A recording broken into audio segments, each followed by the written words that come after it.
कल तो 15 अगस्त है। ओ वाह, ये क्या है 15 अगस्त?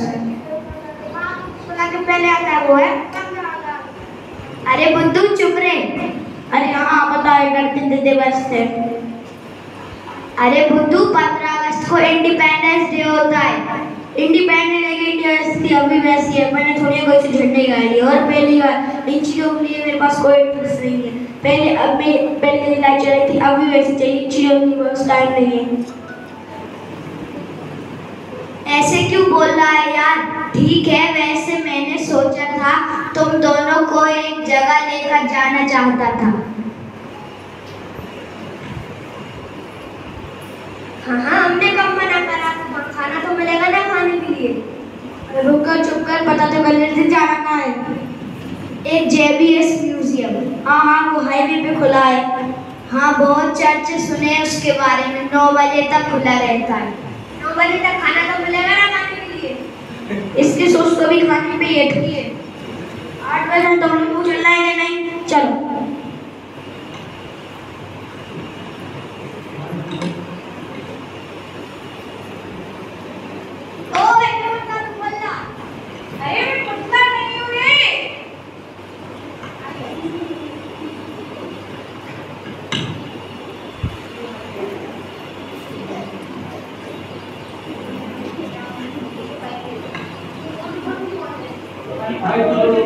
मोटू पतलू कौन है?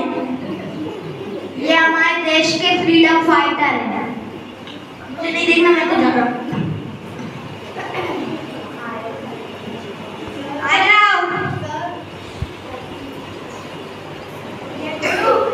गेट खोलो। अरे बाहर से लोग हुआ है।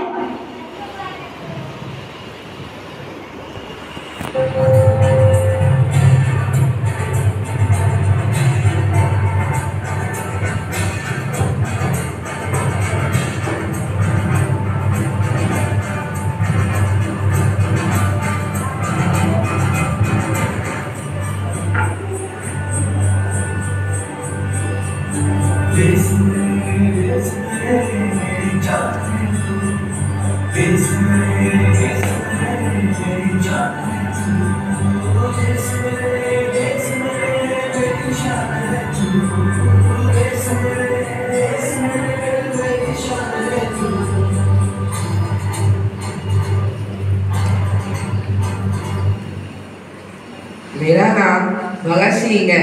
आज तक आपने मुझे हैट और मूंछ में ही देखा होगा।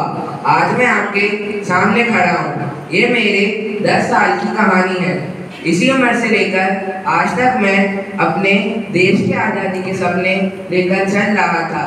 लेकिन जब मैं अपने इस भारत को देखता हूँ तो मुझे ऐसा लगता है क्या ये वही भारत है जिसके लिए मैंने, सुखदेव ने, राजगुरु ने हंसते हंसते फांसी दे दी थी। ये सपना तो नहीं देखा था मैंने। आज जो इस देश की हालत है वो कुछ इस तरह है कि सब अपनी जेब भरने पर तुले हुए हैं, एक दूसरे को तकलीफ दे रहे हैं। कभी किसी ने ये नहीं सोचा कि मुझे फांसी देते समय कितनी तकलीफ हुई होगी। ये सरफरोशी की तमन्ना क्यों हमारे दिल में थी? क्या देखना वो जोर बाजू कातिल का जब अपने ही कातिल बन गए।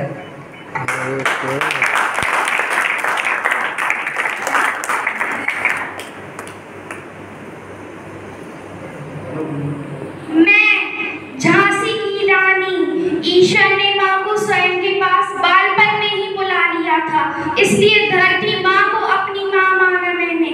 मैं गलत थी, मैंने कहा मैं अपनी झांसी नहीं दूंगी।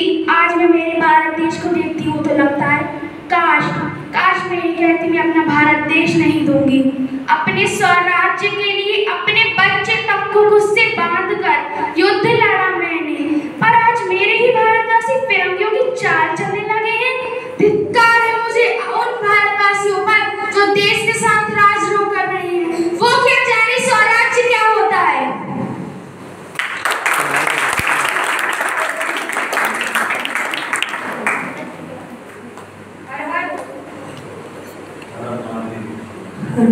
हर हर महादेव।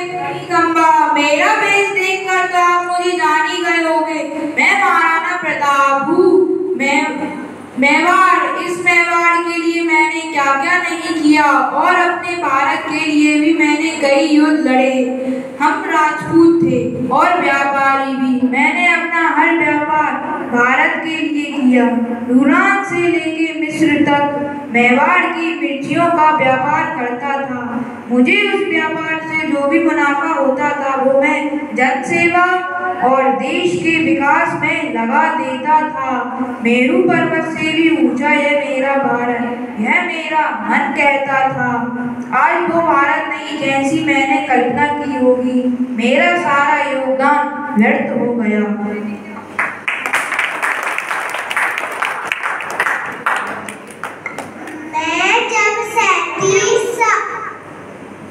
मैं जब 37 साल की थी, जब मेरा देहांत हो गया था। मेरा नाम कमला नेहरू है। भारत की स्वतंत्रता के लिए छोटा सा योगदान मैंने भी दिया था। 1919 में जलियांवाला बाग हत्याकांड हुआ। लोग अपने देश के लिए जान दे रहे थे क्योंकि उन्हें कोई फिरंगी के हाथ नहीं मरना था। मैंने यूरोप में रहकर भी अपने भारत और भारतीय संस्कृति को कभी नहीं भूला और आज हमारा भारत अपनी भारतीय संस्कृति को भूल रहा है।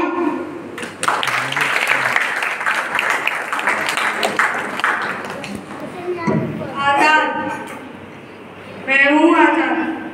मेरे पिताजी स्वतंत्रता और मेरा पता है देश।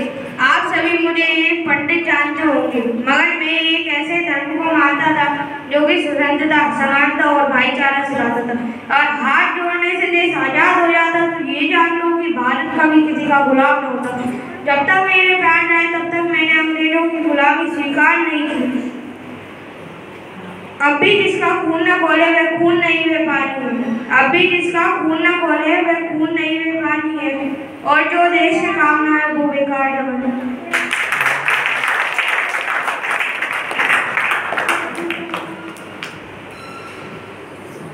I was any visitor. I was born Indian, but I was live in England. मैंने जब भारत में कदम रखा तब मेरे लिए भारत के प्रति श्रद्धा जाग गई। मैंने भारतीय संस्कृति अपना दी। मैंने भारतीय औरतों की तरह साड़ी पहनना शुरू किया। जब मैं विदेशी होकर ऐसा कर सकती हूँ तब आप लोग भारतीय होकर ऐसा क्यों नहीं करते? आपने तो उस वक्त अंग्रेजों के सामने घुटने टेक दिए थे। आज तो आप अपनी भारतीय संस्कृति को भी भूल रहे हो। आज भारत आजाद होके भी आजाद नहीं रहा।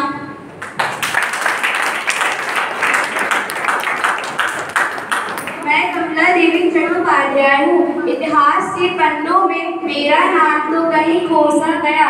किसी दिन मुझे भारतीय संस्कृति के श्रेष्ठ पूजनीय का औहदा दिया गया। पूरी दुनिया मुझे हस्तशिल्प के विषय में जानती थी। सन 1932 में मेरी मुलाकात गांधी जी और रविन्द्रनाथ टैगोर जी से शांति निकेतन में हुई और उन दोनों के व्यक्तित्व को देखकर मैं प्रभावित हुई। गांधी जी ने मुझे श्वेत कला के विषय में प्रोत्साहन दिया। मेरे जीवन में तो सब कुछ खुशहाली सा चल रहा था, परंतु मैं अपने देश के लिए कुछ करना चाहती थी। इसलिए मैं गांधी जी के हर अधिवेशन में झाड़ू और बाल्टी लेकर स्वयं सेविका बन रही। मैं शिविर के बाहर रक्षा की ड्यूटी करती थी और जब मैं भारत की स्वच्छता को देखकर बहुत शर्म महसूस करती थी।